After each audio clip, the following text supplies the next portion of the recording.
तरतश्चार्धेष्वभिज्ञस्वराट् तेने ब्रह्महृदायादिकवये मुह्यन्ति यत्सूरयः तेजो वारिमृदां यथा विनिमयो यत्र त्रिसर्गो मृषा धाम्ना स्वेन सदा निरस्तकुहकं सत्यं परं धीमहि धर्मः प्रोज्झितकैतवोऽत्र परमो निर्मत्सराणां सतां वेद्यं वास्तवमत्र वस्तु शिवदं तापत्रयोन्मूलनम् श्रीमद्भागवते महामुनिकृते किं वा परैरीश्वरः सद्यो हृद्यवरुध्यतेऽत्र कृतिभिः शुश्रूषुभिस्तक्षणात् नारायणं नमस्कृत्य नरं चैव नरोत्तमं देवीं सरस्वतीं व्यासं ततो जयमुदीरयेत् यं प्रव्रजन्तमनुपेतमपेतकृत्यं द्वैपायनो विरहकातराजुहाव पुत्रेति तन्मयतया तरवोऽभिनेदुः तं सर्वभूतहृदयं मुनिमानतोऽस्मि। श्रीमद्भागवतं पुराणतिलकं यद्वैष्णवानां धनं यस्मिन् पारमहंस्यम् एकममलं सत्यं ज्ञानं परं गीयते यत्र ज्ञानविरागभक्तिनैष्कर्म्यमाविष्कृतं निगमकल्पतरोर्गलितं फलं सुखमुखादमृतद्रवसंयुतं पिबत भागवतं रसमालयं मुहुरहो रसिका भुवि भावुका ज्ञानानन्दमयं देवं निर्मलस्फटिकाकृतिम् आधारं सर्वविद्यानां हयग्रीवमुपास्महे श्रीरङ्गसिंहगिरिदेशिकपादसेवा प्राप्ताखिल द्रविडवेदरहस्य जातं श्रीगौतमान्वयजमाश्रितभागधेयं गोपालदेशिकमहं शरणं प्रपद्ये। संसारसागरे मग्नं दीनं मां करुणानिधे कर्ममोहगृहीताङ्गं मामुद्धर भवार्णवात्।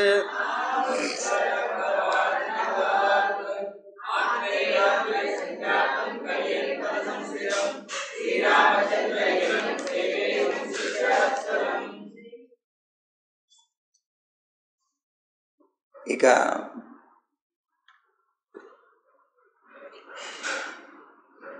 జై గోవింద. ఉదయం బ్రహ్మచర్య గృహస్థ ధర్మాలని గురించి చెప్పారు. ఇప్పుడు శ్రీకృష్ణుడు అనుగ్రహిస్తున్నారు. ఉద్ధవ, వానప్రస్థాశ్రమంలో ప్రవేశించాలి అనుకునేటువంటి వ్యక్తి ఎవరైతే ఉంటారో అతను తన యొక్క భార్యని పుత్రుల రక్షణలో ఉంచేసి లేదా వెంట పెట్టుకొని కానీ శాంతమైనటువంటి చిత్తంతో తన జీవితంలోని 3వ భాగాన్ని గడపాలి. అయితే అతను ఎలా జీవించాలి అంటే వనంలో పుట్టేటువంటివి, పవిత్రమైనటువంటివి, కందమూలాదులు ఏవైతే ఉన్నాయో అవి, ఫలాలు మొదలైనటువంటి వాటితో జీవితాన్ని గడుపుకోవాలి. జింక చర్మం కానీ, నార చీరలు కానీ, గడ్డి కానీ లేదా ఆకులు కానీ మొదలైనటువంటి వాటిని వాటితో వస్త్రంగా వాటితోటి ధరించాలి, అంటే వస్త్రాలుగా ధరించాలి వాటిని. అలాగే జుట్టు, అలాగే కేశాలు కానీ, రోమాలు కానీ, నఖాలు అంటే గోళ్ళు కానీ, మీసాలు కానీ, శరీరంలో ఉండేటువంటి మలాన్ని కానీ తొలగించుకోకుండా ఉండాలి. దంతధావనం చేయడానికి లేదు. 3 వేళలా స్నానం చేయాలి. భూమి మీదనే పడుకొని గడపాలి. అలాగే గ్రీష్మకాలంలో, మంచి ఎండాకాలంలో పంచ అగ్నుల మధ్య ఉండాలి. వర్షాకాలంలో బహిరంగ ప్రదేశాల్లో తిరుగుతూ ఉండాలి. అలాగే శీతాకాలం వచ్చినప్పుడు, అంటే చలికాలం వచ్చినప్పుడు కంఠం దాకా కూడా నీటిలో ఉండి తపస్సు చేయాలి. అలా ఇంద్రియాలన్నిటినీ కూడాను తన అదుపులోకి తెచ్చుకోగలగాలి. అగ్ని పక్వాలైనటువంటి, అంటే అగ్ని చేత బాగా ఉడికినటువంటి, లేదా దాన్ని ఏమంటారు, కాలిస్తే కాల్చబడినటువంటి కందమూలాదులు ఏదైతే ఉన్నాయో అవి, వాటిని కానీ, లేకపోతే కాలం చేత పక్వమైనటువంటివి, కాలం చేత పండినటువంటివి ఫలాదులు ఏవైతే ఉంటాయో అలాంటివి కానీ తిని బ్రతకాలి. లేదా ధాన్యం ఉంటుంది, ఆ ధాన్యాన్ని రోల్లో కానీ లేదా రాతి మీద కానీ దంచి తినాలి. ఒకవేళ అవేమీ లేకపోతే దంతాలనే ఉలూఖలంగా, అంటే రోలుగా తీసుకొని, అంటే దాంతోనే నమిలి ఆ పొట్టును తీసేసుకొని తినాలి. ఈ విధంగా పాటించాలి వానప్రస్థ ధర్మంలో. అలాగే దేశం కానీ, కాలం కానీ, వాటి యొక్క బలాలు, వాటి యొక్క స్థితిగతులు తెలుసుకొని దాని యొక్క అనుసారంగా, ఆ స్థితిగతులకు అనుసారంగా తన యొక్క జీవికని సామాన్యంగా ఉపయోగపడేటువంటి సర్వ వస్తువుల్ని, అంటే ఆ కాలాల్లో ఏవేవి దొరుకుతాయో అలాంటి సర్వ వస్తువుల్ని స్వయంగా సంపాదించుకోవాలి, తనకి తగినట్లుగా ఉండేవి. ఒకానొక సమయంలో అతను ఏదో వచ్చినాయి, ఎక్కువగా లభించినాయి, ఆ వస్తువుల్ని జాగ్రత్తగా దాచిపెట్టుకున్నాడు. ఆ వస్తువుల్ని మళ్ళీ తినడానికి, అనుభవించడానికి అవకాశం లేదు. ఎప్పుడు లభించినా అప్పుడే తప్ప దాచుకొని తీసుకోవడానికి అవకాశం లేదు. వానప్రస్థ ధర్మాన్ని ఆచరించేటువంటి వారు వనాల్లో పండేటువంటి నీవారాది సస్యాలు ఏవైతే ఉంటాయో వాటి చేత సిద్ధమైనటువంటి చరువు కానీ, పురోడాశం కానీ మొదలైనటువంటి వాటిని తీసుకోవాలి. ఆ ఉన్నటువంటి పురోడాశం మొదలైనటువంటి వాటి చేత అగ్రయణాదులు అనేటువంటి ధర్మాల్ని ఆచరించాలి, దానికి సంబంధించినటువంటి ధర్మాన్ని. అలాగే ఈ సంబంధించినటువంటి వాటిలో ఆరగింపు చేసేటప్పుడు భగవంతునికి నివేదన చేయకుండా తీసుకోకూడదు. భగవంతునికి నివేదన చేయవలసి వచ్చినప్పుడు ఈ కర్మల్లో పశు మాంసాన్ని మాత్రం ఎటువంటి పరిస్థితుల్లో తాను ఇవ్వకూడదు. ఇట్లా జీవితాంతం వరకు కూడా తపస్సు చేయటం ద్వారా ఈ ముని తన యొక్క శరీరాన్ని శుష్కింప చేసుకోవాలి. అయితే అతని యొక్క శరీరంలో ఉండేటువంటి మాంసం అంతా ఎండిపోవాలి, అలా శుష్కింప చేసుకోవాలి. వాళ్ళలో ఒక్కొక్క నరం, అది బాగా శరీరం కనుక లోపల ఉండేటువంటిది ఏమీ లేదండి అంటుంటారు చూడండి, అలా ఉండేటువంటి శరీరంలాగా నరాలన్నీ బయటికి వచ్చి ఉప్పొంగి అలా కనిపిస్తూ ఉండాలి. ఆ స్థితి దాకా తన శరీరాన్ని బాగా తపింప చేయాలి. తపోమయుడైనటువంటి అతను ఆ విధంగా తపస్సు చేస్తూ నన్ను ఆరాధిస్తే అతను ఈ శరీరాన్ని, నశ్వరమైన నశించిపోయే ఈ శరీరాన్ని వదిలేసి ఋషిలోకాన్ని పొందుతాడు అతను. ఆ తర్వాత అక్కడి నుంచి నన్ను పొందుతాడు, ముక్తిని పొందుతాడు నన్ను పొంది. అలాగే మోక్షఫల జనకమైనటువంటి కష్టంగా పోగేసుకున్నటువంటి ఉత్తమమైనటువంటి తపస్సు ఉంటుంది. చాలా కష్టంతో, ఎంతో ఎన్ని రకాలో నియమాలు పాటించి తపస్సు చేస్తాడు. ఆ తపస్సంతా కూడా చివరికి వాడు ఆ తపస్సంతా చేసి ఎవరైనా సాక్షాత్కరిస్తే ఆ దేవతల్ని స్వర్గం మొదలైనటువంటి ఫలాలు, తుచ్చమైనటువంటి ఫలాలు కోరుతాడు. అలా ఎవరైనా కోరితే అతనికి అన్నా మించినటువంటి మూర్ఖుడు మరి ఇంకొకడెవరు లేడు అని చెప్పచ్చు. అతను అందువల్ల తపోనిష్టతో ఉన్నప్పుడు అతను నిష్కామ భావంతోనే చేయాలి. ఏ స్వర్గాదుల కోసమో లేకపోతే ఇతరమైనటువంటి తుచ్చమైనటువంటి ఫలాదుల కోసమో చేయకూడదు.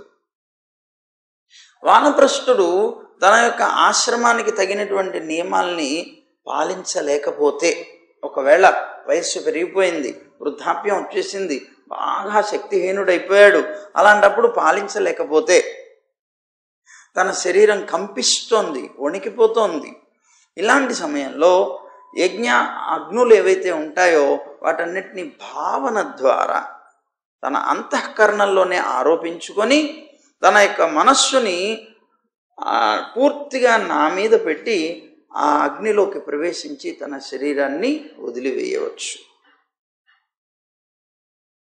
ఆ విధంగా వచ్చినా నన్ను పొందుతాడు. అది యోగాగ్ని అంటారు దాన్ని. ఆ యోగాగ్నిలో భస్మం అవ్వచ్చు.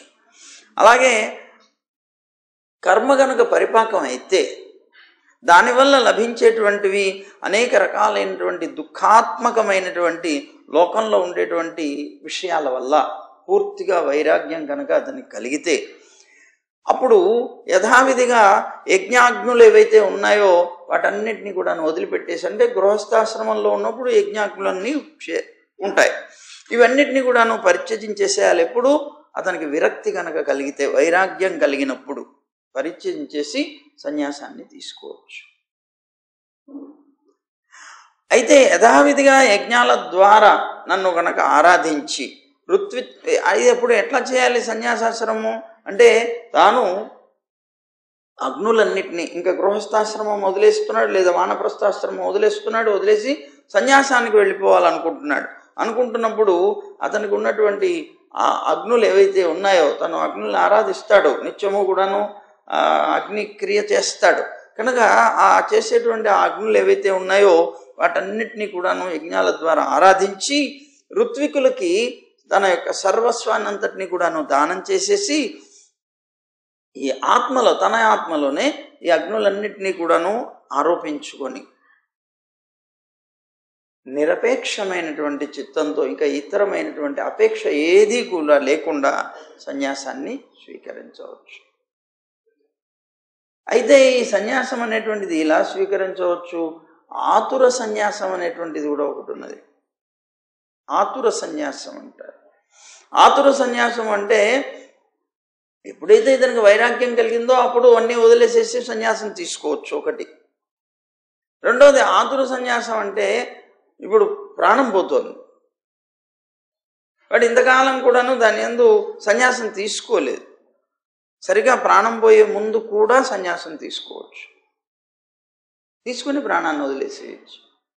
వాడు సన్యాస ధర్మంలో ఉన్నటువంటి వాడే అవుతాడు, ఆ ఫలితాన్నే పొందుతాడు. దాన్ని ఆతుర సన్యాసం అంటే. ఆ విధంగా ఉండే ఇప్పుడు అదే మనకి శంకరాచార్యుల వారి చరిత్రలో అదే కనిపిస్తుంది. శంకరాచార్యుల వారు సన్యాసం తీసుకోవాలనుకున్నారు, తల్లిగారు అంగీకరించలేదు. యథార్థంగా సన్యాసాశ్రమాన్ని తీసుకోవాలంటే అతను వివాహితుడైతే భార్య తల్లి అందరూ అంగీకరించాలి, అంగీకరిస్తేనే తీసుకోవడానికి అర్హత వస్తుంది. ఒకవేళ అంగీకరించలేదనుకోండి తీసుకోవడానికి లేదు, అవకాశం లేదు. అందుకని వాళ్ళని అంగీకరింప చేసి తీసుకోవాలి. అది శంకరాచార్యుల వారు కూడా సన్యాసాశ్రమం తీసుకోవాలి అని భావించారు. వారికి బాగా ఉంది సన్యాసాశ్రమం తీసుకోవాలి. కానీ సన్యాసాశ్రమం తీసుకుందామంటే వారి తల్లిగారు ఒకరు ఉన్నారు, వారు అంగీకరించట్లేదు. ఎట్లా తీసుకుంటావయ్యా, నేను ఉన్నాను కదా, నేను అంగీకరించనన్నారు. అలా ఎటువంటి పరిస్థితుల్లో అంగీకరించనన్నారు. కానీ వారికి మాత్రం సన్యాసం తీసేసుకోవాలి, సర్వవిధ బంధాల నుంచి కూడాను బయటపడాలనేటువంటి కోరిక ఉన్నది. అందుకని ఏం చేయాలి, వారిని ఎలాగోలా ఒప్పించాలి, ఏం చేయాలి అని ఆలోచించాలి. ఆలోచించి ఇప్పుడు కాలడి అనేటువంటిది కేరళలో ఊరుంది, వారు అవతరించిన స్థలం, అక్కడ ఒక నది కూడా ఉంది. ఆ నది వారి అక్కడ ఉండేటువంటి ఆ జన్మస్థలానికి పక్కనే ఉంటుంది.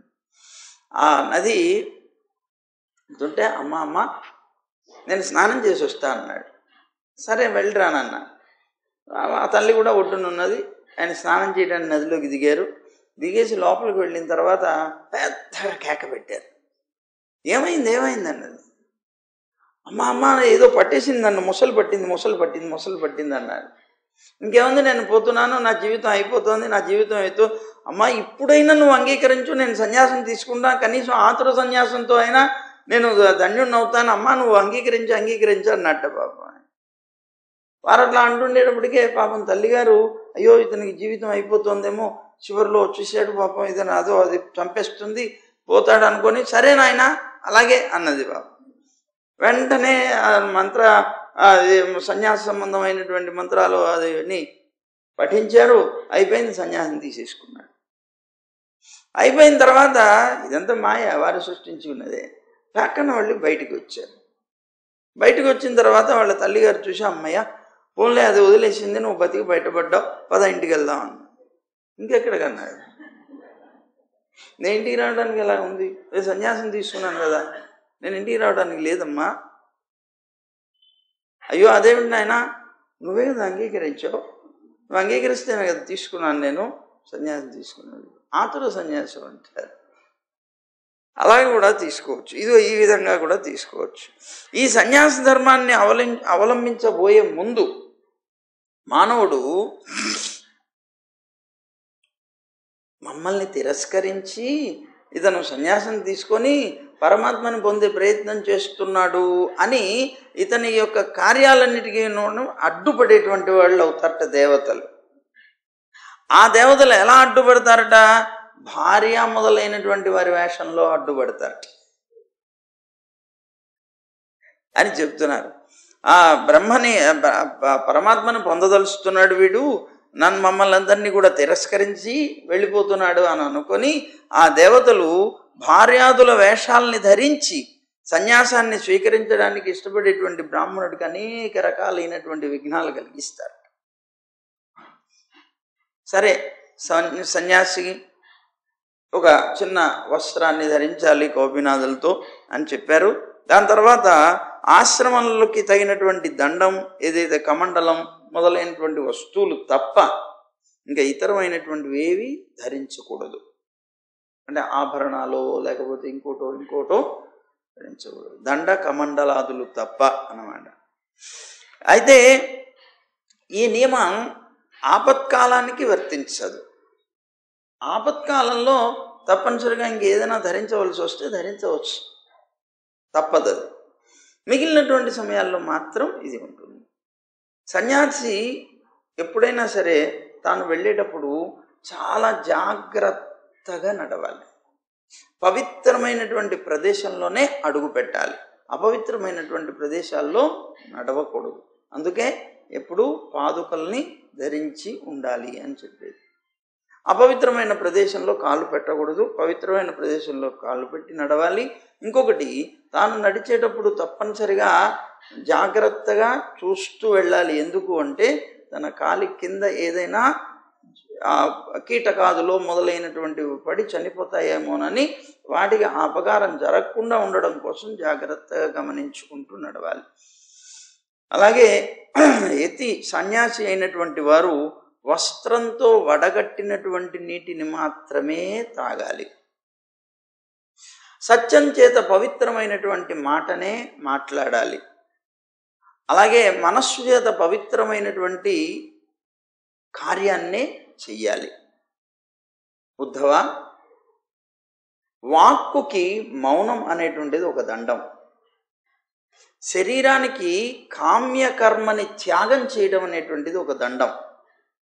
మనస్సుకి ప్రాణాయామం అనేటువంటిది ఒక దండం. ఈ 3 దండాలు ధరిస్తే వాడు త్రిదండి అవుతాడు. ఈ 3 దండాలు తప్పనిసరిగా ఎతికి ఉండాలి. ఏమిటవి? మౌనం, కామ్యకర్మ త్యాగం, ప్రాణాయామం. ఈ 3 తప్పనిసరిగా చేయాలి ఎతి. ఈ 3 దండాలు. ఈ దండాలు లేకుండా ఊరికనే దాన్ని ఏమంటారు, వెదురు దండాలని పట్టుకున్నంత మాత్రాన అతను సన్యాసి కాడు అని అంటున్నారు. 4 వర్ణాల వాళ్ళల్లో కూడా శపించబడినటువంటి వంశాలు కొన్ని ఉంటాయి. అలాంటి వాళ్ళని వదిలేసి, పతితులైనటువంటి వారు ఎవరైనా ఉంటే వాళ్ళని వదిలేసి, వాళ్ళు కాకుండా ఉన్నటువంటి ఇళ్లల్లో సుమారు 7 గృహాలలో ఎతి భిక్ష పట్టాలి. ఆ భిక్షతోనే సంతృష్టి చెందాలి. అయితే ఆ భిక్ష పట్టిన తర్వాత తాను గ్రామానికి వచ్చేసి, గ్రామం చివరిలో ఉండేటువంటి ఒక చెరువు ఉంటుంది. ఆ చెరువు దగ్గరికి వచ్చి మౌనంగా స్నానం చేసేసి, ఆ తెచ్చినటువంటి ఆహార పదార్థాలు ఏవైతే ఉన్నాయో వాటిని ప్రోక్షించి, ఇంకొక శాస్త్రంలో చెప్పండి ఏంటంటే అదంతా కూడా ఒక వస్త్రంలో పెట్టి ఆహారాన్ని నీటిలో ముంచి తీసి ఆహారం తీసుకోవాలి. ఇక్కడైతే భాగవత ప్రకారంగా ప్రోక్షణం చేయాలని చెప్తున్నాను. భగవన్ మంత్రంతో ప్రోక్షణం చేసి దాన్ని పవిత్రం చేసుకోవాలి. చేసుకున్న తర్వాత ఎట్లా తీసుకోవాలి అంటే, వెంటనే మనకి దొరికినప్పుడు టక్కన తినేస్తాం, తినకూడదు. అలాగా ఏం చేయాలట అనంటే, ఒక శాస్త్రోక్త పద్ధతి ప్రకారంగా సన్యాసికి ఒక విధానం ఉంది. అందరికీ ఉంటుంది. కాకపోతే సన్యాసికి ఉండేటువంటి విధానంలో ఒకటి ఏంటంటే, విష్ణువు, బ్రహ్మ, సూర్యుడు మొదలైనటువంటి వారికి భాగాలు ఏర్పాటు చేయాలి తనకి లభించినటువంటి భిక్షలు. అలా భాగాల్ని ఏర్పాటు చేసి, అంటే ఒక పాత్ర విడిగా పెట్టి దాంట్లో ఆ భాగాల్ని ఉంచి ఆ తర్వాత తాను తీసుకోవాలి. దాన్నే బలి అంటున్నాం. మామూలుగా అందరూ కూడా చేస్తూ ఉంటారు. సహజంగా ఏం చేస్తూ ఉంటారు, తాము తినేటువంటి పదార్థం ఏదైతే ఉంటుందో, కంచం లేకపోతే ఆకు ఏదో ఒకటి, తాము తినేటువంటి ఆకులోనే వారు తినేటువంటి పదార్థంలో నుంచి ఆహారం తీసేసి ముద్దలు కట్టి పెట్టేస్తుంటారు పక్కన. ఎందుకు అంటే అన్ని భూతాలకి ఆహారంగా ఆ ముద్దలు పెడతారు. సాపాటు అయిపోయిన తర్వాత ఆ ఎంగిలాగుతో ఆ ముద్దలు కూడా తీసుకెళ్ళి పక్కన పడేస్తారు. చాలా అంటే చాలా దోషం, చాలా దోషం. అసలు ముద్ద కట్టి పెట్టడమే తప్పు. పిండం అంటారు దాన్ని. పిండం పెట్టకూడదు, ఎప్పుడు ముద్ద కట్టి పెట్టకూడదు. ఇంకొకటి, నువ్వు తినేటువంటి ఎంగిలి ఆకులో అది ఎప్పుడూ ఉంచకూడదు. అందుకని నీకు ఒకవేళ భూతబలి ఇవ్వాలి అనుకుంటే నువ్వేం చేయాలి, నువ్వు తీసుకునే ముందు ఇంకొక చిన్న ఆకుని ముందుగా పక్కన పెట్టుకొని దాంట్లో నీకు దొరికినటువంటి ఆహారం ఏదైతే ఉందో ఆ పదార్థాలన్నీ విడివిడిగా అన్నీ తీసి దాంట్లో పెట్టాలి.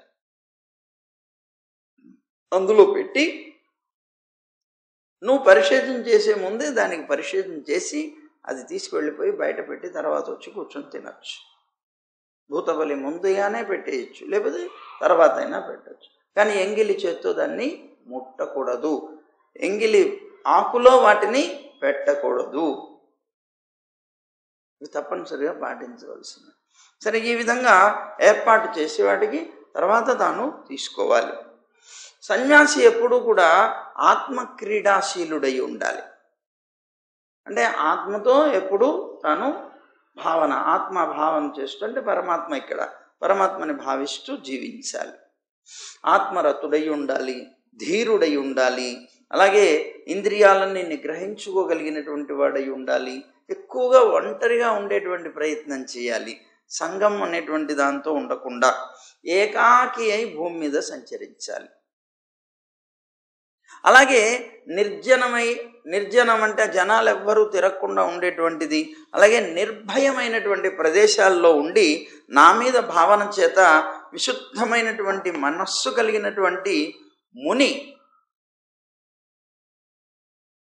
నాకంటే అభిన్నమైనటువంటి, అంటే నన్నే అనుకోండి అంటున్నాడు అక్కడ, నన్నే భావన ఎప్పుడు ధ్యానం చేస్తూ ఉండాలి. ఇక్కడ ఆత్మ అని అన్నారు. ఆత్మ అనడం చేత, నాకంటే అభిన్నమైన అనడం చేత జీవుణ్ణి కూడా చెప్పేటువంటి ఒక భావంతో చెప్తున్నారు. కానీ పరమాత్మని ధ్యానం చేస్తూ ఎప్పుడు ఉండాలి. ముని జ్ఞాననిష్ట చేత తన బంధమోక్షాల విషయాలని గురించి ఎప్పుడు ఆలోచించాలి. తనకి బంధం మోక్షం అనేటువంటి విషయాల నుంచి జ్ఞాననిష్ట ఎప్పుడైతే జ్ఞానం కలుగుతుందో ఆ జ్ఞానం చేత తనకి బంధం ఏమిటో మోక్షం ఏమిటో అనేటువంటి విషయం అవగతం అవుతుంది కనుక దాని గురించి ఆలోచిస్తూ తన జీవితంలో ఇలా బంధం కలిగించేటువంటి వాటిని దూరం చేస్తూ మోక్షానికి సంబంధించినటువంటి వాటిని దగ్గర చేసుకుంటూ జీవనం సాగించుకుంటూ వెళ్ళాలి. ఇంతకీ బంధం అంటే ఏమిటండి, మోక్షం అంటే ఏమిటండి అని. ఇంద్రియ చాంచల్యమే బంధం. చంచలమైనటువంటి ఇంద్రియాల వల్ల కలిగేటువంటి ఫలమే బంధం.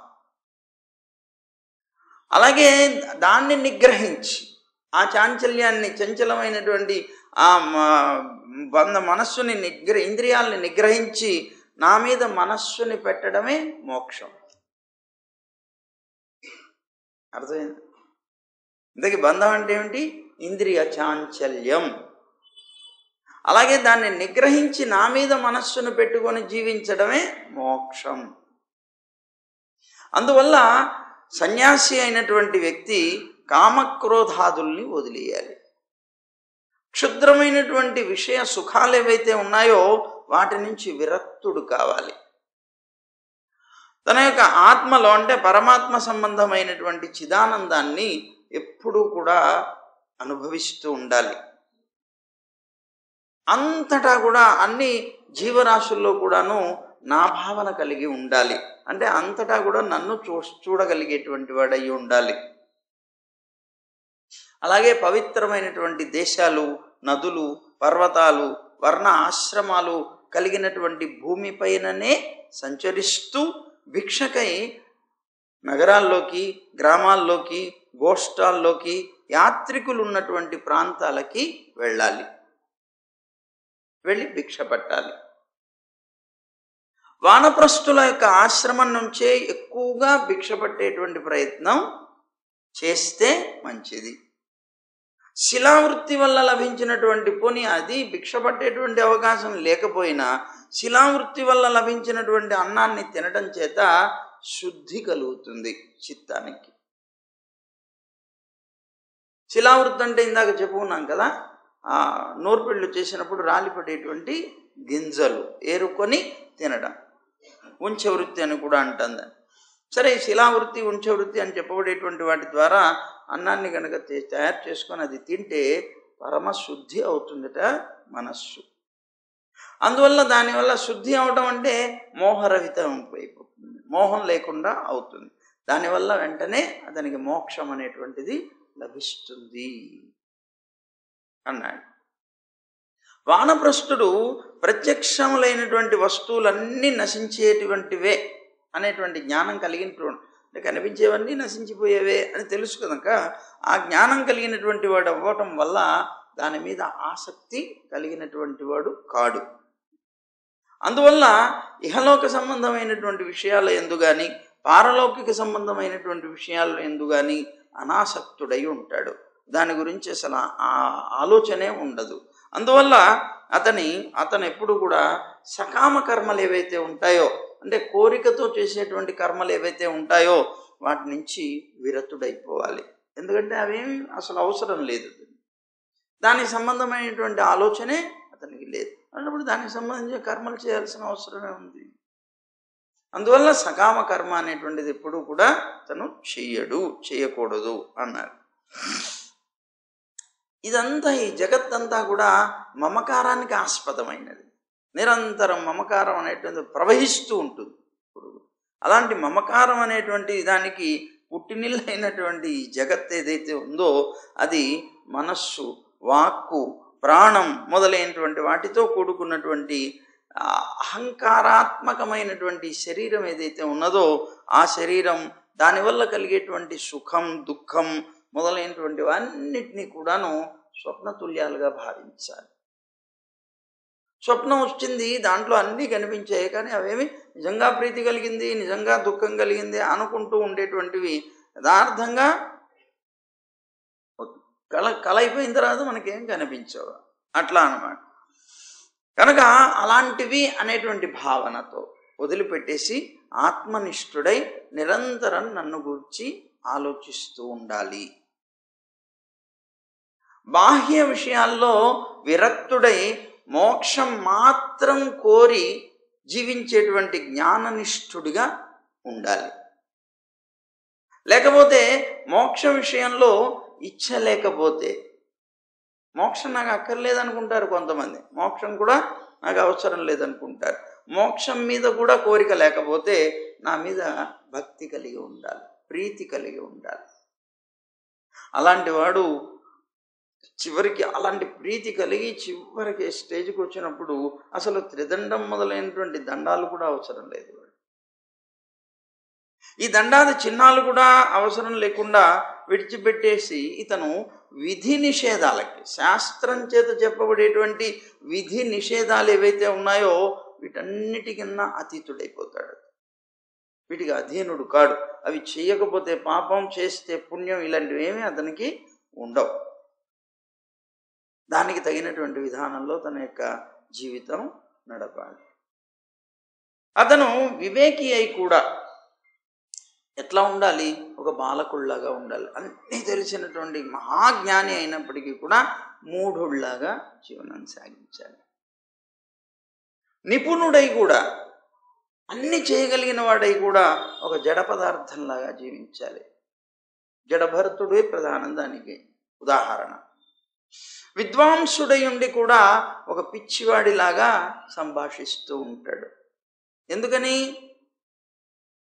తనకి తెలిసినటువంటి అన్నిటినీ కనుక ప్రదర్శిస్తూ వెళితే వాటిల్లో చిక్కుకుంటాడు. కానీ ఏమీ తెలియనట్లుగా తాను ఉంటే వాటన్నిటినీ తప్పించుకుంటాడు. అందుకోసం అలా ఉంటాడు. వేదార్థ నిష్ఠుడై ఉండి కూడా, వేదార్థాన్నే చెప్పగలిగినటువంటి వాడై ఉండి కూడా నియమరహితమైనటువంటి వృత్తితో జీవిస్తాడు. నియమరహితమైనటువంటి, నియమం అనేటువంటిది లేకుండా ఎలా పడితే అలా జీవనం సాగిస్తాడు. పరమహంస అయినటువంటి వ్యక్తి కర్మకాండ వ్యాఖ్యానాది నిష్ఠుడైనప్పటికీ, అంటే కర్మకాండ ఏదైతే ఉన్నదో దాన్నంతటినీ కూడాను వివరించి మరీ చెప్పగలిగినటువంటి వ్యక్తి అయినప్పటికీ, లేదా పాషండు కేవల తర్కం, అంటే ఎప్పుడు తర్కంతో జీవనం సాగించేటువంటి వాడు కాకూడదు. అంటే అలా వేదాన్ని, కర్మకాండని ఇప్పుడు వివరిస్తూ చెప్పేటువంటి వాడుగా కానీ, లేకపోతే పాషండుగా కానీ, అంటే నాస్తికుడిగా కానీ, లేకపోతే కేవలం తర్కంతోనే జీవించేటువంటి వాడుగా ఉండకూడదు. నిష్ప్రయోజనాలైనటువంటి వాద వివాదాలు అసలు చేయనే కూడదు.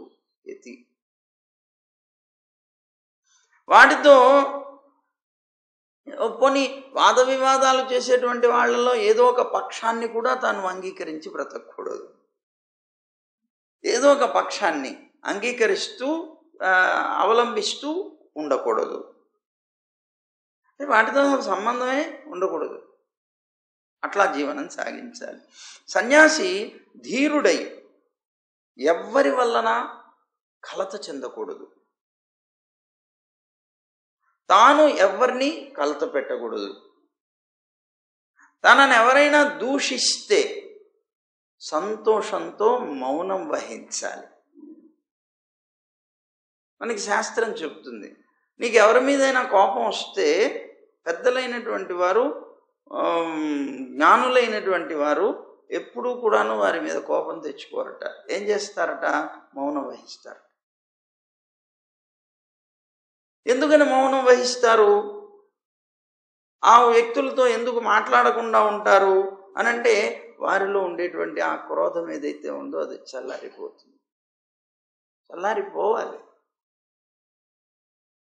అదే వాదన చేశారు, ఏమవుతుంది దానివల్ల? అది ఇంకా పెరుగుతుంది, వ్యర్థ సంభాషణం అవుతుంది, జీవితం నశించిపోతుంది. అది ఇంకా ఇంకా పాపాలకి, దోషాలకి కారణమవుతుంది. కనుక పెద్దలు ఎప్పుడూ కూడాను ఎవరి మీదనైనా ఏదైనా దోషం ఉన్నది అనిపించినప్పుడు వెంటనే మౌనం వహిస్తారు, మాట్లాడటం మానేస్తారు.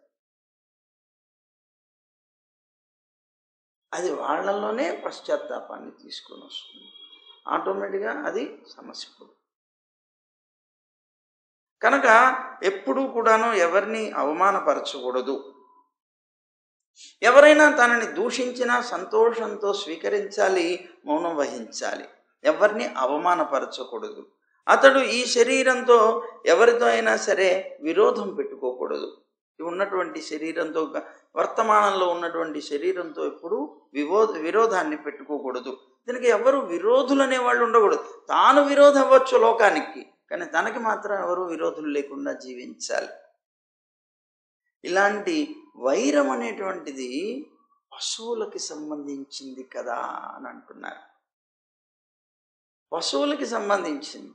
జ్ఞాని అనేటువంటి మానవుడు ఎప్పుడు వైరాన్ని కలిగి ఉండకూడదు అని చెప్తాను. అలాగే ఒకే చంద్రుడు నీటితో నిండినటువంటి అనేక పాత్రల్లో అనేక రూపాలుగా ప్రతిబింబించినట్లుగానే చంద్రుడు ఒకడే, పాత్రలు ఎన్ని పెడితే అన్నిట్లోనూ ప్రతిబింబిస్తాడు. అలాగే అనేక రకాల దేహాల్లో పరమాత్మ ఒక్కడే అయినప్పటికీ కూడా అందరిలోనూ అంతర్యామిగా అనేక రూపాలలో ఉంటున్నాడు. ధైర్యశాలి అయినటువంటి సన్యాసి ఒక్కొక్కసారి తనకి ఆహారం లభించవచ్చు, లభించకపోవచ్చు. లభించకపోతే దుఃఖపడడం, లేదా వరుసగా లభిస్తూ ఉంటే సంతృష్టి పొందడం చేయకూడదు. ఆహారం లభించడం, లభించకపోవడం అనేటువంటివి రెండు కూడా దైవాధీనమే అని తెలుసుకొని జీవనం సాగించాలి. ప్రాణరక్షణకి ఆవశ్యకమైనటువంటి, ప్రాణాన్ని రక్షించుకోవడం కోసంగా ఉండేటువంటి ఆహారాన్నే తప్పనిసరిగా సంపాదించుకోవాలి. అయితే ఇది మాత్రం తప్పనిసరిగా ఆహార సంపాదన చెయ్యాలి. ఎంత మటుకు అంటే శరీరాన్ని నిలుపుకోవడానికి, అంత మటుకే. ప్రాణాన్ని రక్షించుకోవడం వరకు మాత్రం తప్పనిసరిగా సంపాదించుకోవాలి.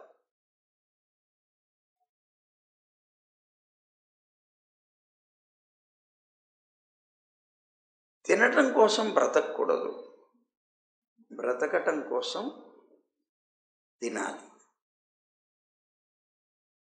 ఇది ఒక ఎతులుగే కాదు, అందరికీ ఉన్నటువంటి విధానం. తినటం కోసమే బ్రతుకుతున్నాం అనేటువంటిది వాళ్ళని ఏమంటారు? బుభుక్షువులు అంటారు. ఏమంటారు? బుభుక్షువులు. భోక్తుమిచ్చ అంటారు. అంటే తినడం మీద ఆసక్తి, వాళ్ళు అనుభవించడంలో ఆసక్తి, వాళ్ళని బుభుక్షువులు అంటారు. వీటన్నిటి నుంచి సంసారం అనేటువంటిది వదిలేసి పరమాత్మని పొందాలి అనుకునే వాళ్ళని ముముక్షువులు అంటారు. సంసారంలోనే పడుండి ఇవన్నీ కూడా బాగా అనుభవిస్తూ ఉండాలి. ఇప్పుడు తినటం కోసమే పుట్టాం మనం తినకపోతే ఎవరు అనుభవిస్తారు? ఈ లోకం అంతా ఖాళీ ఇలాగా వృద్ధి పొంది అలా పెరిగిపోతుంది తినేవాళ్ళు లేకపోతే. మనం పుట్టించిందే పరమాత్మ అనుభవించడానికి, పడు నిరంతరం కూడా తింటూ బతుకు అనుకునేటువంటి వ్యక్తులు కాకూడదు. బ్రతకటం కోసం తింటున్నాం అనే పద్ధతిలో తినాలి. సరే, ఇక్కడ ఏమంటున్నారు? ఈ విధంగా జీవి ఎప్పుడు కూడా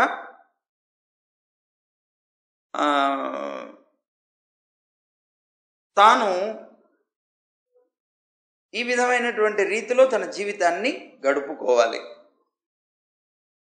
అయితే అదృష్టం వల్ల ఆహారం కానీ, వస్త్రం కానీ, శయ్య కానీ ఇవన్నీ కూడాను లభించవచ్చు, లభించకపోవచ్చు.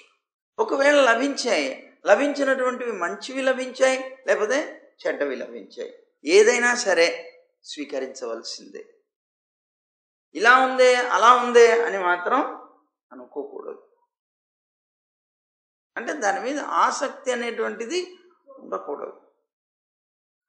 అయితే నేను సాక్షాత్తు ఈశ్వరునై ఉండి కూడా ఎలాగైతే ఈ కనిపించేటువంటి విధి నిషేధాలు ఏవైతే ఉన్నాయో వాటికి లొంగకుండా స్వేచ్ఛగా కర్మల్ని ఆచరిస్తూ తిరుగుతూ ఉంటానో,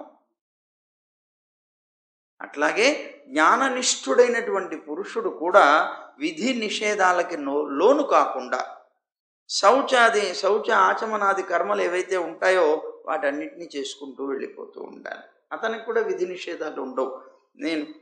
నాకు ఎట్లాగైతే ఉండవో అతనికి అంటవు అవన్నీ. అందుకే మనకి చూడండి, తిరుపావైలో ఒక గోపికని నిద్రలేపేటప్పుడు వారి యొక్క అన్నగారు చాలా అద్భుతమైనటువంటి రీతిలో కృష్ణుడికి చాలా సేవలు చేస్తూ ఉండేటువంటి వ్యక్తిగా వర్ణిస్తూ, ఆ కృష్ణుడికి సేవ చేసేటువంటి అతను సంధ్యావందనాది క్రియలు కూడా మానేసేసి తిరుగుతూ ఉండేటువంటి వాడుగా చెప్తూ ఉంటే, మరి సంధ్యావందనం ఎట్లాగండి, మరి తనకు ఉండేటువంటి నిత్యకర్మలు చేయకుండా కృష్ణుడి సేవ చేస్తూ ఉంటే ఎట్లాగండి అని అంటే, అబ్బాయి అతను సంధ్యావందనాది క్రియలు చేయకపోయినా ఇతని పేరు మీద 3 కోట్ల మంది చేస్తారట. ఇతని పేరు మీద 3 కోట్ల మంది సంధ్యావందనాది క్రియలు చేసి అతనికి ఫలాన్ని ఇస్తారు. ఎందుకుటా అంటే పరమాత్మ సేవలో ఉన్నాడు కనుక. భగవంతుని యొక్క సేవ అన్నిటికన్నా గొప్పది అని చెప్పడం అన్నమాట. అన్ని ధర్మాల కన్నా ఈ ధర్మమే శ్రేష్టమైనటువంటిది, దీన్ని మించిన ధర్మం ఇంకొకటి లేనే లేదు అని చెప్పడం అన్నమాట. దానికోసం అలా చెప్తున్నారు. సరే, తర్వాత అప్పుడు జ్ఞాననిష్ఠుడైనటువంటి వాడికి ఈ భేద ప్రతీతి అనేది ఉండదు. అందరి యందు కూడాను పరమాత్మను దర్శించగలుగుతాడు. సమభావనతో జీవనం సాగిస్తాడు. అతను ఇంద్రియాలన్నీ కూడాను జయించినటువంటి వాడు అవుతాడు. ఆ సమయంలో ఇంద్రియాలని జయించడం చేత ప్రాపంచికమైనటువంటి విషయానుభవం కలిగేటువంటి ఫలం దుఃఖం అనేటువంటి విషయాన్ని అతను తెలుసుకొని, ప్రాపంచిక విషయాలను అనుభవిస్తే వచ్చేటువంటిది దుఃఖమే అనేటువంటిది తెలుసుకొని, నా మీద అంటే విరక్తి పొంది, ఆ విషయాల మీద విరక్తి పొంది నన్ను పొందేటువంటి సాధనాలని గురించి తెలుసుకునే ప్రయత్నం చేస్తాడు. కానీ ఇంద్రియాలని జయించలేనటువంటి పురుషుడు ఉన్నాడే, అతను మాత్రం ఆ విషయానుభవాలే చాలా ఆనందకరమైనవి అని భావిస్తూ ఉంటాడు. ఇక్కడ రకరకాలుగా ఉన్నారు. విషయాలన్నింటినీ ఆనందకరాలనుకుంటూ పడేటువంటి వాడు సంసారంలో పడతాడు. విషయాలన్నీ ఆనందకరాలు కాదు అని విరక్తి పొంది పరమాత్మ వైపుకి మరలి పరమాత్మని స్మరిస్తున్నవాడు మోక్షం పొందుతాడు. కానీ మధ్యలో ఇంకొకడు ఉంటాడు. ఎవరతను? అతనికి ఇదిగో ఈ ఉండేటువంటి ప్రాపంచిక విషయాలన్నీ కూడాను అనిత్యాలని తెలుసుకొని, వాటి వల్ల పొందేటువంటి ఫలమంతా దుఃఖమే అనేటువంటిది తెలుసుకొని విరక్తి పొందుతాడు. కానీ నన్ను పొందే సాధనాలు మాత్రం అతనికి తెలియవు. విరక్తి పొందినంత మాత్రాన మోక్షం పొందడు, గుర్తుపెట్టుకోండి. విరక్తి పొందినంత మాత్రాన మోక్షం పొందడు. మరి దేనివల్ల పొందుతాడు? పరమాత్మ యందు ప్రీతి ఉండడం వల్లనే. అయితే విరక్తి కలగడం వల్ల వచ్చేటువంటి లాభం ఏమిటి ఇతనికి అంటే, ఆ దోషాలు పట్టవు. మనస్సు పవిత్రంగా ఉంటుంది. పవిత్రమైనటువంటి మనసులో పరమాత్మని స్థాపించుకోవడానికి అవకాశం కలుగుతుంది. అందువల్ల ఆ సాధనలు తెలుసుకొని అతను దాని పరంగా ప్రవర్తించేటువంటి స్థితి ఉంటుంది. మరి తెలుసుకోవాలంటే ఏం చేయాలి? అప్పుడు ఆ పరబ్రహ్మనిష్ఠుడైనటువంటి, ఆ పరమాత్మ తత్వం తెలిసినటువంటి గురువుని ఆశ్రయించాలి. ఆ శ్రద్ధాయుక్తుడై, మంచి శ్రద్ధ కలిగినటువంటి వాడై, అసూయ లేనటువంటి వాడై, భక్తి కలిగినటువంటి వాడై, బ్రహ్మజ్ఞానం కలిగేంత మటుకు కూడా, అది కలిగేంత మటుకు ఆదరంతో నా స్వరూపంగానే భావించి గురువుని సేవించాలి. వారి దగ్గర నుంచి ఆ బ్రహ్మజ్ఞానాన్ని పొందాలి. చాలా కష్టం బ్రహ్మజ్ఞానాన్ని పొందటం, మామూలు విషయం కాదు. ఈవేళ మనందరికీ సులువైపోయింది. ఆ రోజుల్లో ఎంత తిప్పలు పడేవారు. బ్రహ్మజ్ఞానం పొందడానికి దధీచి అనేటువంటి మహర్షి దగ్గరికి అశ్విని దేవతలు వెళ్ళి ప్రార్థించారు, నాకు బ్రహ్మజ్ఞానం ప్రసాదించమని. బ్రహ్మజ్ఞానాన్ని ప్రసాదించమని ప్రార్థిస్తే దాన్ని ఉపదేశం చేయాలి అంటే, అబ్బాయి ఎవరికి పడితే అది చేసేది కాదు, దీనికోసంగా మీరు వెళ్ళి 60,000 సంవత్సరాలు ఎంతో తపస్సు చేయమన్నాడు. అప్పుడు వాళ్ళు వెళ్ళి తపస్సు చేసి వచ్చారు.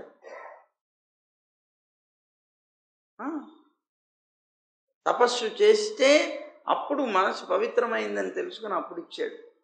ఇంద్రుడు వచ్చాడు, తర్వాత వీళ్ళు వచ్చారండి పోటీగా. అతను వస్తే అతనికి కూడా అదే చెప్పి పంపించాడు, ఊరికే చేయరిది, వెళ్ళు వెళ్ళు, బ్రహ్మజ్ఞానం పొందాలి అంటే ముందు మనసులో ఉండే కల్మషాలన్నీ పోవాలి. బ్రహ్మజ్ఞానం పొందడం అంటే అంత సులువైనటువంటి విషయం కాదు. ఊరికే దొరికితే మనకు విలువ తెలియదు. కష్టంతో తెలిసినటువంటిదే ఇష్టంగా చేయడానికి వీలవుతుంది. మనకి ఊరికే దొరుకుతుంది. ఇప్పుడు భగవంతుని గురించి అందరు చెప్పేస్తున్నారు. కలియుగంలో ఇదే వచ్చింది ఇబ్బంది. ఉపాయాలన్నీ తెలిసిపోయాయి, కానీ మనం ఎప్పుడు అపాయంలోనే ఉంటున్నాం. ఆ ఉపాయాన్ని ఉపయోగించుకోవడం.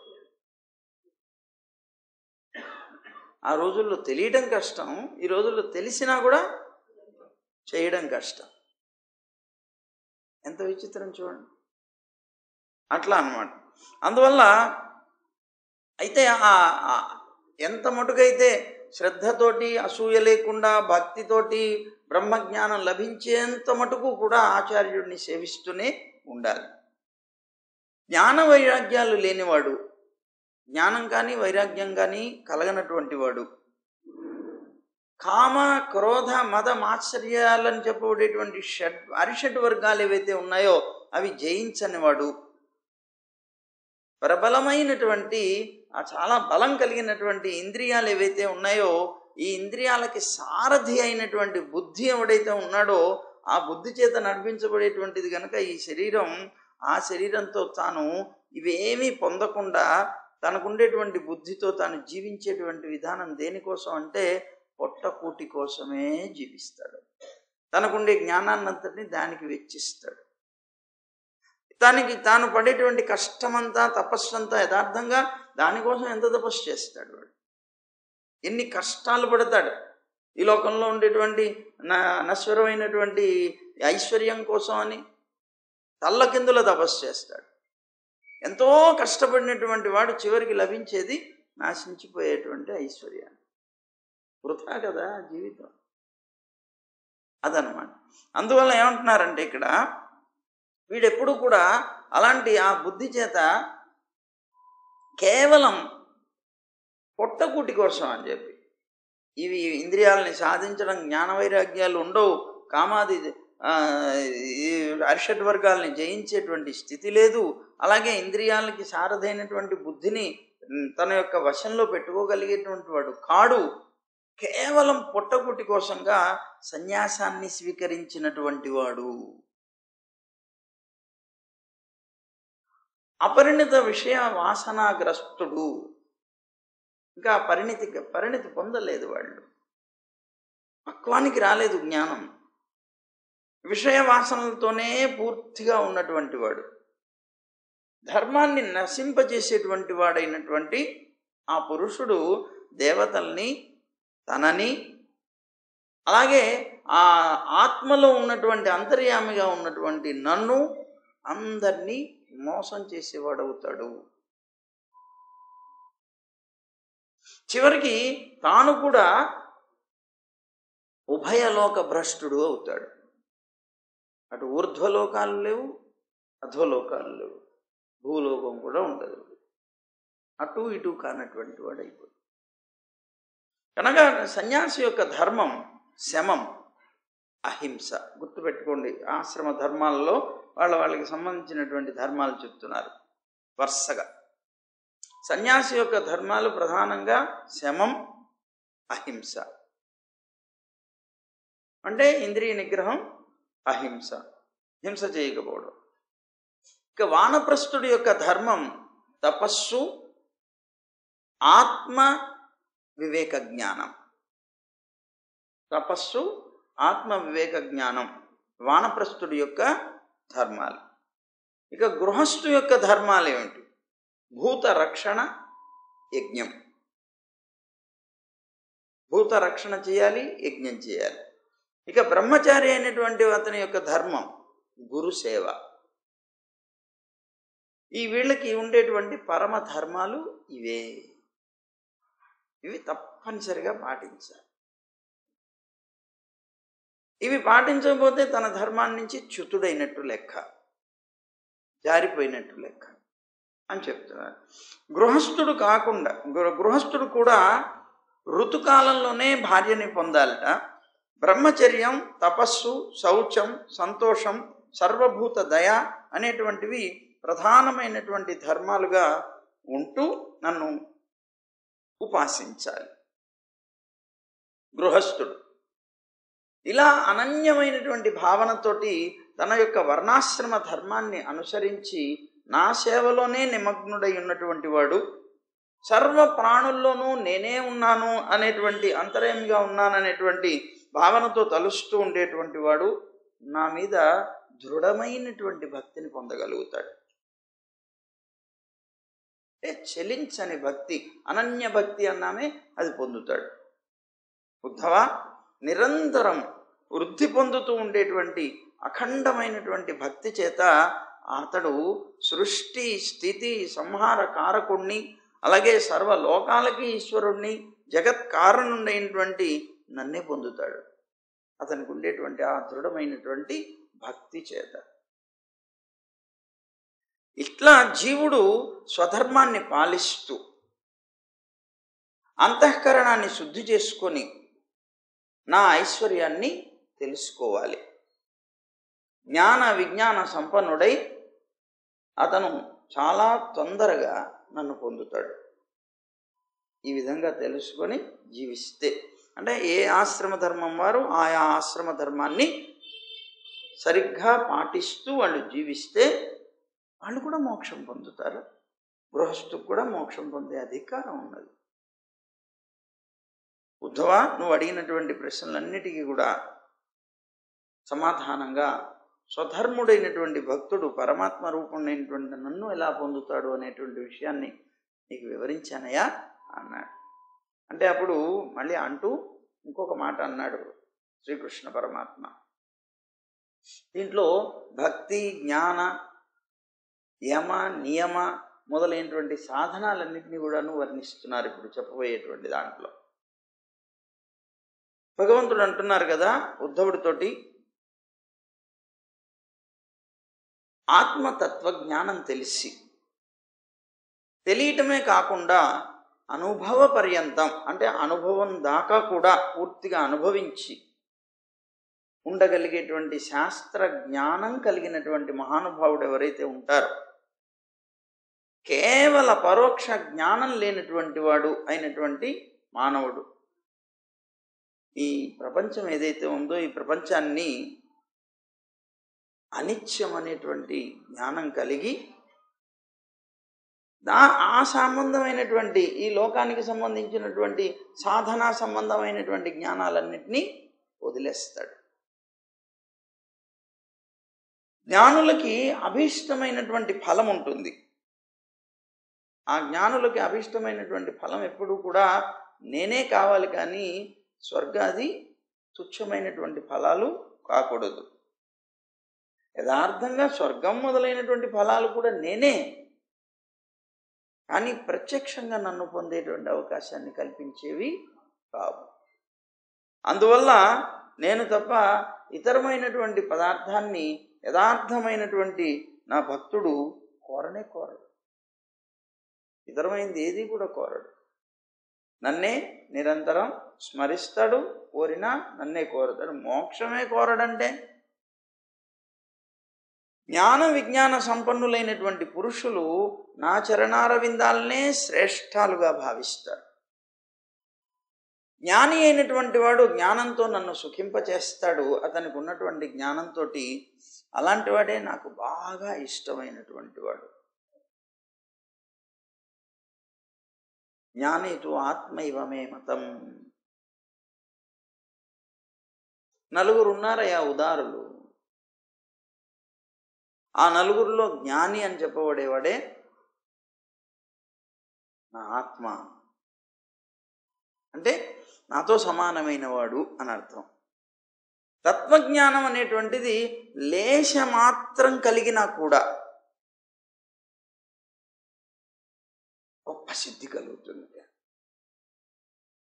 ఆ లేశమాత్రం కలిగేటువంటి దానివల్ల కలిగేటువంటి సిద్ధి అతను గొప్ప తపస్సు చేసిన, తీర్థ యాత్రలు చేసిన, జపం చేసిన, దానం చేసిన, ఇక ఇతరమైనటువంటి పుణ్యకర్మలు ఏం చేసినా కూడా దొరకదట. జ్ఞానం అంత గొప్పది. కనుక ఉద్ధవ, నీవు జ్ఞానంతో నీ యొక్క ఆత్మవస్తువుని తెలుసుకో. అంటే ఆత్మవస్తువుని తెలుసుకోమంటే అర్థం ఏంటి? నీ స్వస్వరూపాన్ని నువ్వు తెలుసుకో. ఆత్మవస్తువు అంటే అక్కడ పరమాత్మ కూడా చెప్పబడితే పరమాత్మ యొక్క స్వరూపాన్ని నువ్వు తెలుసు. అందుకే మన పెద్దలు మనకి రహస్య గ్రంథాలు అనేటువంటివి ఇచ్చేసి దాంట్లో ఇవన్నీ ఇచ్చారు. ఏం తెలుసుకోవాలి నువ్వు? యథార్థం అర్ధపంచక జ్ఞానం తెలుసుకోవాలి. అర్ధపంచక జ్ఞానం ఏమిటండి? అర్ధపంచకం అంటే స్వస్వరూప జ్ఞానం, పరస్వరూప జ్ఞానం, ఉపాయస్వరూప జ్ఞానం, ఫలస్వరూప జ్ఞానం, విరోధి స్వరూప జ్ఞానం. స్వస్వరూప జ్ఞానం కలగాలి ముందు. నేనెవరు? నేను పరమాత్మకి దాసుణ్ణి, స్వతంత్రుణ్ణి కాదు అని తెలుసుకోవాలి. పరమాత్మ ఎవరు? నాకు ఆయనకి సంబంధం ఏంటి అన్నప్పుడు ఆయనతోనే నాకున్న సర్వవిధ సంబంధాలు ఉన్నాయి అనేటువంటి జ్ఞానం కలిగి ఉండాలి. ఆయనే నాకు యజమాని. నేను శేషభూతున్నైనప్పుడు నేను ఎవరికి శేషభూతుణ్ణి? ఆయనకే. పోయి ఆయనతో పాటు లోకంలో అందరూ ఉన్నారు కదా, వాళ్ళకు కూడానా అంటే కాదు, ఆయనకే శేషభూతుణ్ణి అని. ఆయన పరుడని, నేను దాసుణ్ణని, నా స్వరూపాన్ని ఆయన స్వరూపాన్ని తెలుసుకోవాలి. మరి ఎప్పుడైతే స్వరూప జ్ఞానం తెలిసిందో నాకు ఆయనతోనే సంబంధం ఉన్నది అనేటువంటి జ్ఞానం కలిగినటువంటి వ్యక్తి ఏం చేస్తాడు? ఆయన్ని పొందటం ఎలాగా అని ఆలోచన చేస్తాడు. ఎలా పొందాలి? ఆయన్ని పొందే ఉపాయం ఏమిటి? ఉపాయం అంటే సాధనం. ఏ సాధనంతో పొందాలి? ఏమండి, మీకు ఏమన్నా తిరుమల వెళ్ళాలి, ఎప్పుడు చూడలేదు, చూద్దాం అనుకున్నారు. ఎలా వెళ్ళాలండి? వెళ్ళొచ్చిన వాళ్ళని అడుగుతారు, చెప్తారు. బాబు బస్సులు ఉన్నాయి, ట్రైన్లు ఉన్నాయి. అదో మన ఎవరో చిన్న పాప అడిగింది, వైకుంఠానికి దారి ఎలాగండి? బస్సులు ఉంటాయా, ట్రైన్లు ఉంటాయా అని చిన్న పాప ప్రశ్నించింది. వైకుంఠానికి దారి ఏమిటో చెప్పరా?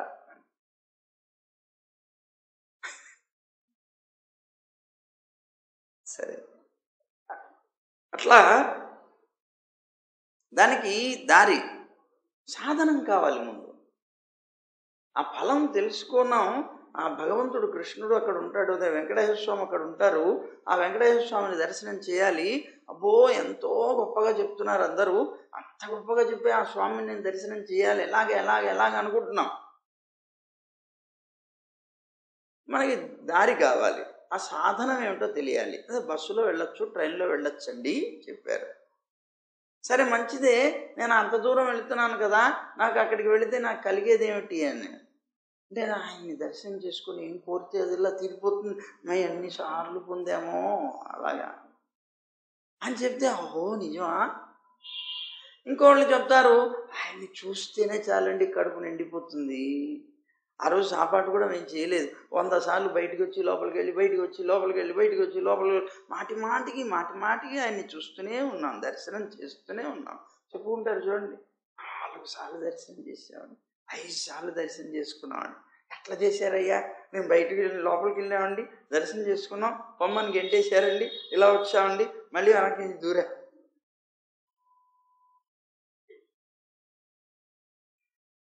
అంటే ఏంటి? ఆయన్ని చూస్తే తృప్తి తీరదు. కొంతమంది కోరికల కోసం వెళ్తారు, కొంతమంది ఆయన్ని చూడటం కోసం వెళ్తారు. మొత్తం మీద ఏదో ఒకటి ఫలస్వరూపం తెలియాలి. ఆయన్ని పొందితే మనకు కలిగే ఫలం ఏమిటి? నీ స్వరూపం తెలియాలి, ఆయన స్వరూపం తెలియాలి, నీకు ఆయనకి ఉన్న సంబంధం తెలియాలి, ఆయన్ని పొందడానికి కావాల్సిన ఉపాయం తెలియాలి. ఆ ఉపాయం పొంది మరి ఇంత దూరం కష్టపడి వెళితే అక్కడికి వెళ్ళిన తర్వాత మాకు కలిగేటువంటి ఫలం ఏమిటి అంటే ఆ ఫలస్వరూపం తెలియాలి.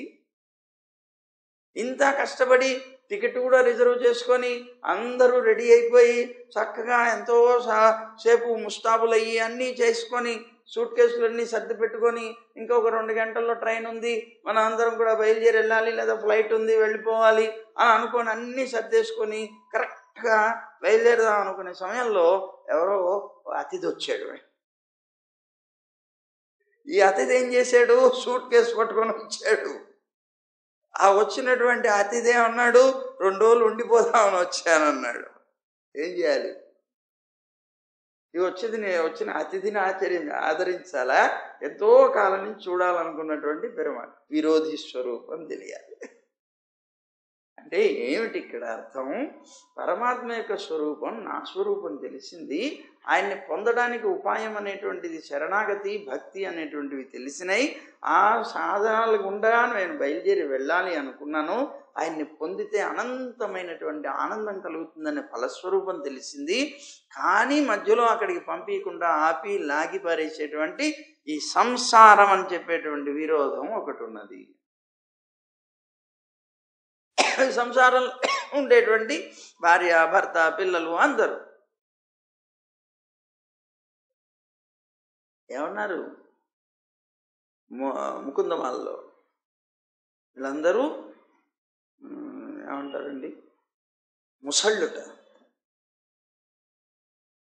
పట్టుకు లాగేస్తుంటారు, సంసారంలోకి లాగేస్తారు, ఊబిలోకి పడేస్తుంటారు. సంసారం అనేటువంటి ఊబి అంటే ఏంటి? ఎంత పైకి రావాలన్నా రాలేడు, లోపలికి లాగేస్తూ ఉంటుంది. చాలా కష్టం. అందుకనే చాలామంది అమ్మో దీంట్లోంచి బయటపడడం చాలా కష్టం, మీరేదో చెప్పేస్తున్నారు కానీ ఇవన్నీ ఏదో మీరు మనసులో అనుకుంటూనే ఉంటారు. అది కానీ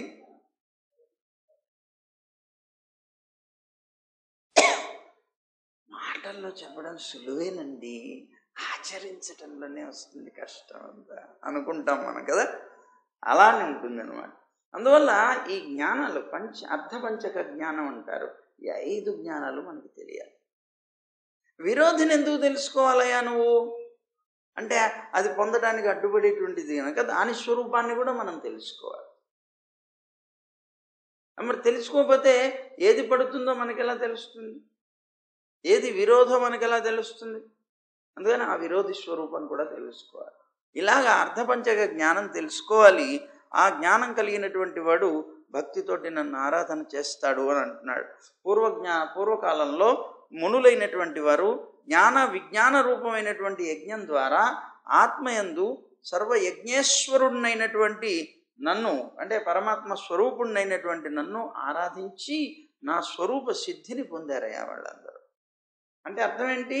నువ్వు చేసే ఏ కర్మలో అయినా సరే సకామంగా చేయకు, ఏ కోరికతో చేయకు, నా సమర్పణ బుద్ధితో చేసి నువ్వు ఏ కర్మ చేసినా కూడా ఆ యజ్ఞమో లేకపోతే తపస్సో లేకపోతే దానమో ఏం చేసినా నా సమర్పణ బుద్ధితో చేయి. అది నిన్ను అంటదు, నిన్ను బంధించదు.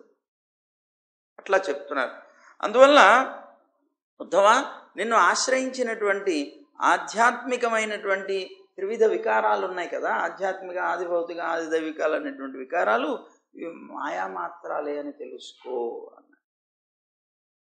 తెలుసుకో, శరీరం అనేటువంటిది ఆత్మ కాదు కనుక దాని యందు బుద్ధి పెట్టకు. పూర్తిగా వికార సమూహంతో కూడినటువంటి వాస్తవంగా ఎలాంటి వికార సమూహానికి ఎటువంటి పరిస్థితుల్లో సత్తా అనేటువంటిది లేదు అని చెప్పాడు. అప్పుడు ఉద్ధవుడు ఒక చిన్న ప్రశ్న వేశాడు. ఆ ప్రశ్న ఏమిటో రేపు చెప్పు. సర్వం శ్రీకృష్ణార్పణమస్తు. గోవింద జయ జయ గోపాల జయ జయ,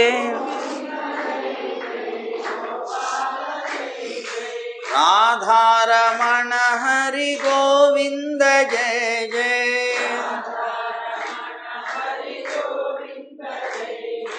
గోవింద జయ జయ గోపాల జయ జయ,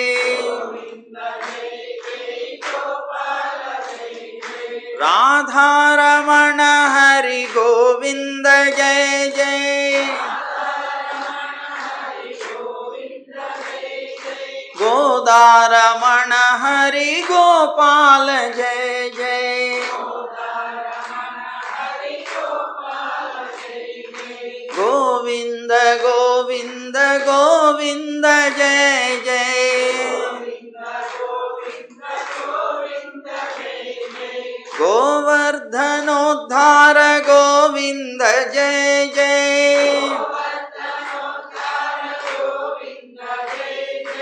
गोपी मनोहर मुकुंद जय जय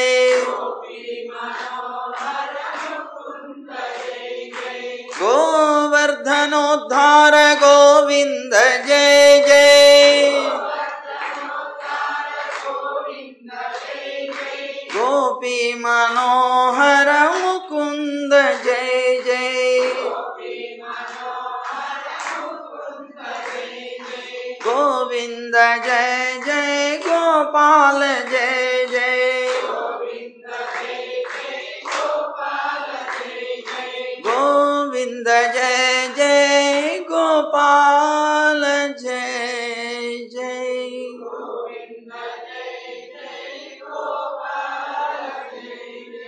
जय गोविंदा जय जय गोविंदा जय जय जय गोविंदा जय श्रीमन्नारायण जय जय श्रीमन्नारायण जय जय जय श्रीमन्नारायण सर्वं श्री कृष्णार्पणम्।